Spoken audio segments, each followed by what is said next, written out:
तो इसमें हमने देखा निस्तापन में कि जो अयस्क था, सांद्रित अयस्क था, उसको वायु की सीमित मात्रा में इतना गर्म किया कि वाष्पशील पदार्थ बाहर निकल गए और अयस्क को पिघलने नहीं दिया, जैसे बॉक्साइट। उसके बाद आप और देख सकते हैं लिमोनाइट। जैसे आप देखेंगे लिमोनाइट का फॉर्मूला होता है Fe2O3 इंटू 3H2O। Fe2O3, एक मिनट,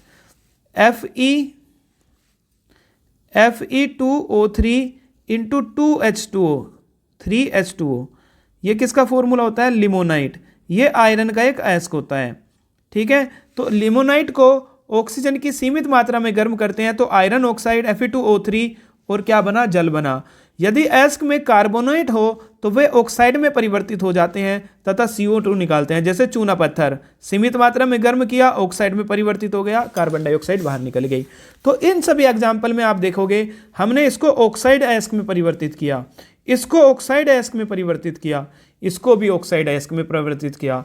मतलब ऑक्साइड अयस्क में परिवर्तित करने से क्या होता है कि इनको हमें धातु के रूप में निकालना आसान होता है। तो हमने देखा निस्तापन क्या होता है, ऑक्सीजन की सीमित मात्रा।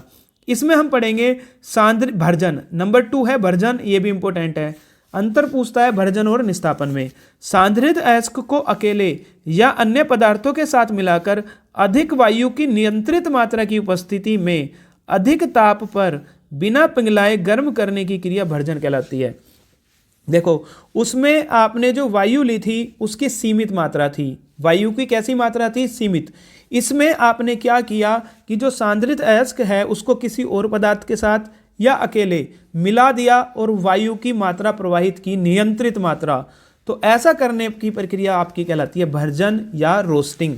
यह क्रिया मुख्यतः सल्फाइड अयस्कों के लिए प्रयुक्त की जाती है। वो किसके लिए की जाती थी? ऑक्साइड के लिए। ये किसके लिए की जाती है? सल्फाइड के लिए। इस क्रिया में अयस्क आंशिक अथवा पूर्ण रूप से ऑक्सीकृत हो जाता है तथा अयस्क में उपस्थित सल्फर व आर्सेनिक की अशुद्धियां दूर हो जाती हैं। यह क्रिया परावर्तनी भट्टी के प्रकार होते हैं। वात्य भट्टी, यह अभिक्रिया किसमें होती थी? वात्य भट्टी में। और ये किस में होगी? परावर्तनी भट्टी में। जैसे आप देखोगे कॉपर पाइराइट किसका सूत्र होता है? कॉपर पाइराइट किसका अयस्क होता है? कॉपर का। फॉर्मूला होता है CuFeS2। उसको वो ऑक्सीजन की उपस्थिति में गर्म किया, मोस्ट इंपोर्टेंट अभिक्रिया है। उसको ऑक्सीजन की उपस्थिति में गर्म किया तो Cu2S बना, FeS बना और सल्फर डाइऑक्साइड। अब ये जो CuS है यानी कि सल्फाइड अयस्क है, फिर इसको ऑक्सीजन की उपस्थिति में गर्म किया तो ये सल्फाइड अशुद्धि किस में बदल गई? ऑक्साइड अशुद्धि में। ये सल्फाइड अशुद्धि FeO किस में बदल गई? ऑक्साइड में। अब इनको हमें निष्कासन करना इनसे धातु का आसान है।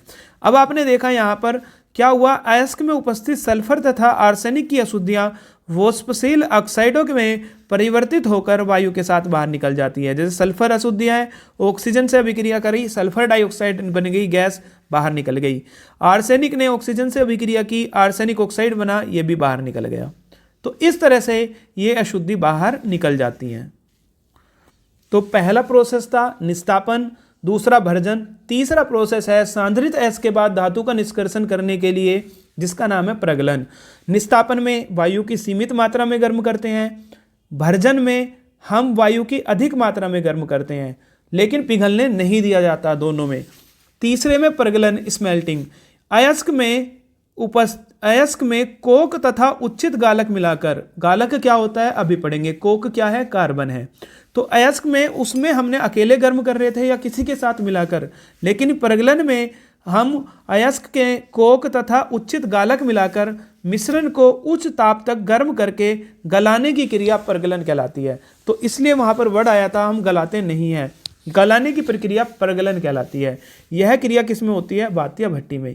इस क्रिया में कोक प्राय अपचायक का कार्य करता है तथा अयस्क को गलित धातु में परिवर्तित कर देता है। जैसे आप देखोगे हीमेटाइड Fe2O3, इसमें आपको आयरन प्राप्त करना है तो आयरन प्राप्त करने के लिए आपने इसमें कोक मिला दिया। कोक मिलाने का मतलब है इसमें आपने कार्बन मिला दिया।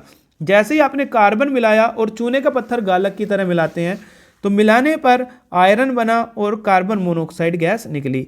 या Fe2O3 में कार्बन मोनोऑक्साइड से जब अभिक्रिया की तो Fe बन गया शुद्ध रूप से और कार्बन डाइऑक्साइड बाहर निकल गई। तो इस तरह से आप देखेंगे कि Fe2O3 से Fe प्राप्त कर लिया, कार्बन मिलाकर और उसको गला दिया।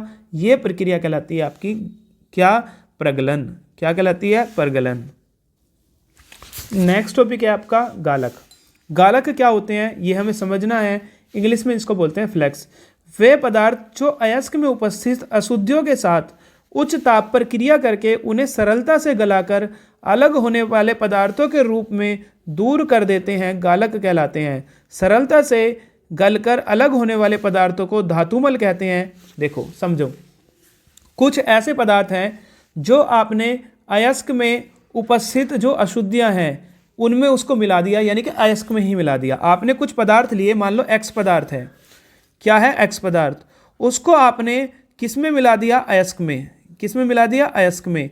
इसमें अशुद्धियां भी हैं। क्या है? इसमें अशुद्धियां भी हैं। और इसको उच्च ताप पर गर्म किया, तो गर्म करके इसने इसको पिघलने वाले पदार्थ वायु में परिवर्तित कर दिया। किसको? अशुद्धियों को। तो इस पदार्थ को जिसने ऐसा किया है उसको बोलते हैं गालक, और जो गलकर बाहर हुआ है उसको बोलते हैं धातुमल। क्या बोलते हैं? धातुमल या स्लैग। क्या बोलते हैं? धातुमल या स्लैग। जैसे आप देखोगे क्या कि जो आपके गालक हैं वो दो प्रकार के होते हैं। गालक कितने प्रकार के हैं? दो। देखो जैसे ये पूछा जाता है, गालक इंपोर्टेंट है। अयस्क में यदि अम्लीय प्रकृति के अपद्रव्य उपस्थित हो, क्षारीय नाम है, अगर अम्लीय उपस्थित हो तो क्षारीय गालक का प्रयोग करेंगे, और अगर क्षारीय प्रकृति के अपद्रव्य यानी कि अशुद्धि उपस्थित हो तो अम्लीय गालक का प्रयोग करेंगे। समझ लीजिए, अगर आपके पास क्षारीय अशुद्धियां हैं तो अम्लीय गालक का प्रयोग करेंगे, और अगर अम्लीय गालक है तो क्षारीय अशुद्धि का प्रयोग करेंगे। ठीक है। उसके बाद देखेंगे मैग्नीशियम कार्बोनेट तथा कैल्शियम कार्बोनेट प्रमुख क्षारीय गलक हैं। तो प्रमुख क्षारीय गलक मैग्नीशियम कार्बोनेट और कैल्शियम कार्बोनेट। जैसे ये आपका क्षारीय गालक है मैग्नीशियम कार्बोनेट, इसने किसको दूर करता है? अम्लीय प्रकृति की अशुद्धि को। अम्लीय प्रकृति की अशुद्धि आपकी हो सकती है SiO2। ठीक है, क्या हो सकती है? SiO2।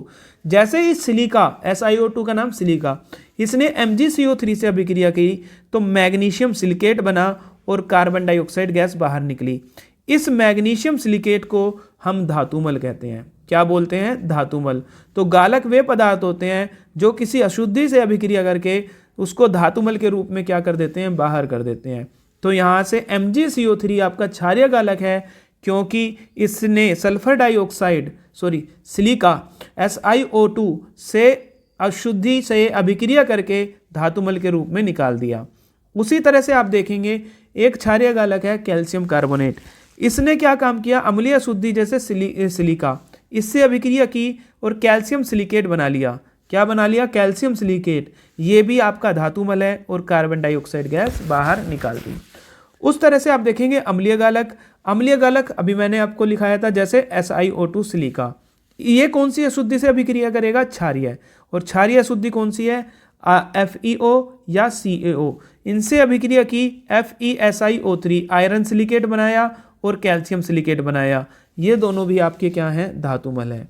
तो इस तरह से आपने देखा कि इसी तरह से आपने देखा गालक क्या होते हैं। तो गालक एक ऐसे पदार्थ हैं जो अयस्क में उपस्थित अशुद्धियों से क्रिया करके उनको सरलता से गलने वाले पदार्थों के रूप में अलग कर देते हैं। सरलता से गलने वाला पदार्थ क्या कहलाता है? धातुमल। दो प्रकार के होते हैं, क्षारीय गालक और अम्लीय गालक। क्षारीय गालक अम्लीय अशुद्धि से अभिक्रिया करते हैं और अम्लीय गालक क्षारीय अशुद्धि से अभिक्रिया करते हैं और क्या बना लेते हैं? धातुमल बनाकर अलग हो जाते हैं। उसके बाद फोर्थ है हमारा अपचयन, रिडक्शन। अयस्क से धातु प्राप्त करने हेतु उसका अपचयन कराया जाता है। अपचयन प्राय किस एक विधि द्वारा कर दिया जाएगा। ठीक है। अब आपने क्या किया? सबसे पहले अयस्क लिया, अयस्क का क्या किया? सांद्रण किया। फिर धातु का निष्कर्षण करने के लिए आपने भर्जन वगैरह किया। उसके बाद अब आप क्या करेंगे? उस अयस्क का अपचयन करेंगे। अपचयन के कितने मेथड हो सकते हैं? कोक। आप उसमें कोक या कार्बन मिला देंगे, एल्यूमिनियम मिला देंगे, या गलित लवण के वैद्युत अपघटन उसमें मिला देंगे। जैसे आप देखेंगे कोक के द्वारा यह क्रिया परगलन के दौरान संपन्न होती है। तो अभी मैंने ऊपर आपको पढ़ाया था प्रगलन में आपने क्या किया था, गलाया था कोक और उसमें ऑक्सीजन मिला, सॉरी कोक और कोई भी उचित गलक मिलाया था। ठीक है, उसके बाद आपने देखा यह क्रिया प्रगलन के दौरान संपन्न होती है। किसके दौरान संपन्न हुई? प्रगलन। ऑक्साइड अयस्क का अपचयन मुख्यतः इसी विधि द्वारा किया जाएगा। तो अगर कोई ऐसा अयस्क जो ऑक्साइड है उसका अपचयन कोक के द्वारा किया जाएगा। उसके बाद एल्युमिनियम। एल्युमिनियम में यह प्रक्रम गोल्डस्मिथ थर्माइट प्रक्रम कहलाता है। ये याद रखना, इस प्रक्रम को बोलते हैं गोल्डस्मिथ थर्माइट प्रक्रम। 12th में जाओगे तब पढ़ोगे और ज़्यादा। इसका प्रयोग मुख्यतः क्रोमियम व मैग्नीज के निष्कर्षण के लिए किया जाता है। तो एल्युमिनियम अपचयन आप कब करते हैं? जब आपको क्रोमियम धातु या मैग्नीज धातु चाहिए होती है। उसके बाद गलित लवण के विद्युत अपघटन द्वारा यह क्रिया क्षारीय धातुओं, क्षारीय मृदा धातुओं, एल्युमिनियम आदि अधिक क्रियाशील धातुओं के लिए प्रयुक्त की जाती है। तो विद्युत अपघटन विधि किसमें प्रयुक्त की जाती है? जिसमें हम ज़्यादा क्रियाशील धातुओं को क्या करते हैं, ज़्यादा क्रियाशील धातुओं को हमें पृथक करना होता है। अब लास्ट देखेंगे धातु का शोधन। धातु का शोधन किस तरह से किया जाता है ये हमें देखना है। देखिए, अयस्क में धातु के निष्कर्षण से प्राप्त धातु प्राय अशुद्ध होती है। अब जो अयस्क हुआ, अयस्क से धातु का आपने निष्कर्षण किया, उससे जो आपको धातु मिली वो प्राय अशुद्ध होती है। इसमें प्राय गालक, कार्बन, सिलिकॉन, फास्फोरस आदि की अशुद्धियाँ सम्मिलित रहती है। तो अभी आपने इसमें ऊपर अभिक्रिया की थी, गालक भी इसमें मिलाया था, कार्बन भी इसमें मिलाया था, फास्फोरस या सिलिकॉन भी मिलाया था। तो कुछ ना कुछ पार्ट उस धातु में भी वो मिल जाता है। मतलब पहले आप अशुद्धि थी उसमें, आपने शोधन किया, अशुद्धि कुछ तत्व मिलाकर, अब वो तत्व भी इसमें अशुद्धि के रूप में मिल गए।